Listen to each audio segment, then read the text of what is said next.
तो आज का जो प्रोग्राम था ये आज ऐसे ही योद्धाओं को सम्मानित करने के लिए था और मैं बीजेआरडी संस्था को और अपने सामाजिक कार्यकर्ता पारुल राव जी का तहे दिल से इस चीज़ के लिए धन्यवाद।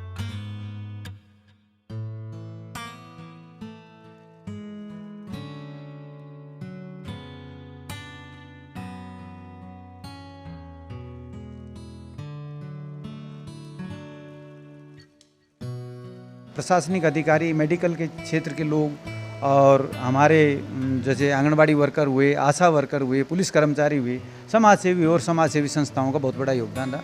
बीजेआरडी एजुकेशन सोसाइटी ने बैठ करके फैसला लिया था कि समाज में जो अच्छा काम करता है उसका प्रोत्साहित करना हमारा परम कर्तव्य पड़ता है। हम एजुकेशन से जुड़े व्यक्ति हैं, तो हमने ये मुहिम चलाई थी और इस मुहिम की कड़ी में सबसे पहले हमने क्षेत्र के पत्रकारों को सम्मानित किया। सेकेंडली हमने समाजसेवी और समाजसेवी संस्थाओं को किया और तीसरी कड़ी में हमारा प्रशासनिक अधिकारी के रूप में माननीय एसडीएम साहब जो दिनेश कुमार जी की कार्यशैली को जो हमने देखा, हम इनकी कार्यशैली को देख करके बड़े अभिभूत हुए। पैदल जो मार्च पास्ट में शामिल होना, मार्केट में लोगों को अवेयर करना, 2 गज की दूरी बनाने की बात हुई, मास्क की बात हुई, दुकानों को खोलने उसकी बात हुई। उन्होंने को दिन रात इन्होंने एक करके, मैंने ऐसे प्रशासनिक अधिकारी को देखा नहीं है मैंने, और जब मैंने देखा तो मैंने ये तीसरी कड़ी में मैंने साहब को आज आमंत्रित किया और मैंने ये मेरे लिए अहोभाग्य है या हम अपना एक सौहार्द मतलब इस बात को हर्ष मानते हैं कि हमने उन्हीं के कर कमलों से हमारे गांव में कर्मठ कार्यकर्ता के रूप में जो सरकारी कर्मचारी हूँ, उन्होंने बहुत अच्छा काम किया। के लिए मैं जितने मेरे साथी हैं जो मुझे देख रहे हैं या सुन रहे हैं, मैं सभी को एक ही बात कहना चाहता हूँ कि इधर एक मुहिम हमने चला रखी है कि पेड़ लगाओ, पेड़ बचाओ, और उधर कुछ लोग पेड़ों को काट रहे हैं। तो मैं यही कहूँगा कि पेड़ ना काटे जाएं, क्योंकि आपने सेकंड वेव में देखा है कि ऑक्सीजन की कितनी भारी किल्लत रही है और ये ऑक्सीजन हमें पेड़ों से पहले मिलती थी और पहले बहुत सारे पेड़ थे, तो ऑक्सीजन की कभी इस 40 साल की उम्र में हमने तो कभी सुना नहीं कि ऑक्सीजन की कमी रही, पहली बार सुना है। आँख में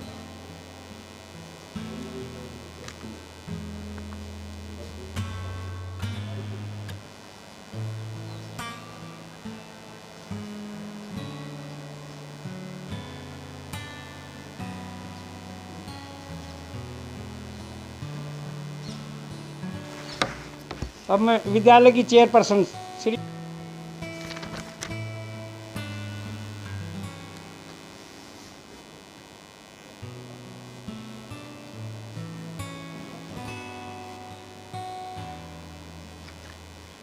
फौज जोगेंद्र सिंह, नेक्स्ट सुनीता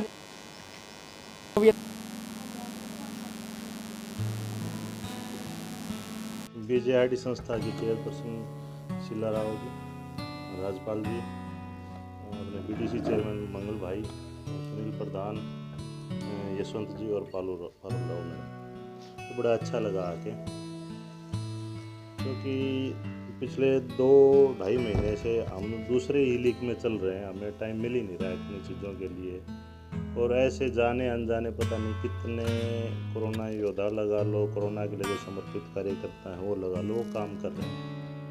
लेकिन बीजेआरडी संस्था की अच्छी पहल है कि उन्होंने जो भी उनकी नज़र में आए उनको दिखा कि उन्होंने काम किया है, उनको सम्मानित करने का उन्होंने बीड़ा उठाया, क्योंकि इससे एक तो मनोबल बढ़ता है और दूसरा किसी भी सेवा हो और कुछ हो, अगर उसकी गिनती होती है ना तो सबको अच्छा लगता है। वही एक देसी कहावत है कि जंगल में नाचा मोर किसने देखा। तो अगर कोई काम करता रहे और उसको प्रोत्साहन और एक अच्छे 2 शब्द ना मिलें तो देर सवेर उसका भी मनोबल टूट जाता है। तो आपको मैं धन्यवाद देता हूँ कि आपने इतना अच्छा ये प्रोग्राम किया और आगे भी मेरी अगर कहीं कोई जरूरत है तो मैं बहुत प्रकार से क्या कुछ रहा, क्या कहेंगे इसके बारे में? देखो, कोरोना की जो दूसरी वेव है, अभी ये माना जा रहा है कि ऑलमोस्ट वो अपनी डाइंग स्टेट में है, लेकिन फिर भी हम ढिलाई तो बरत नहीं सकते।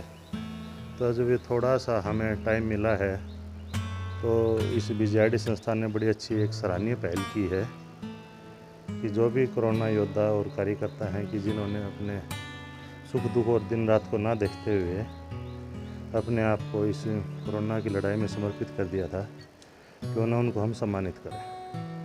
तो आज का जो प्रोग्राम था ये आज ऐसे ही योद्धाओं को सम्मानित करने के लिए था और मैं VJRD संस्था को और अपने सामाजिक कार्यकर्ता पारुल राव जी का तहे दिल से इस चीज़ के लिए धन्यवाद करता सर ऐसा करने से लोगों की जो मानसिकता है वो बढ़ती है काम करने के प्रति। हूँ। जी, देखो मोटिवेशन हर आदमी को चाहिए, बच्चा हो चाहे बड़ा हो, मोटिवेशन तो सबसे इम्पोर्टेंट फैक्टर होता है। जी सर। तो ऐसे कार्यक्रमों से निश्चित तौर पे जो हमारे कोरोना वॉरियर हैं उनको मोटिवेशन मिलता है। Thank you sir. सर एक क्वेश्चन और है कि जैसे कि भविष्य में दोबारा से ये बीमारी पनपे नहीं है महामारी, तो आप क्या संदेश देना चाहेंगे क्षेत्रवासियों को, देशवासियों को?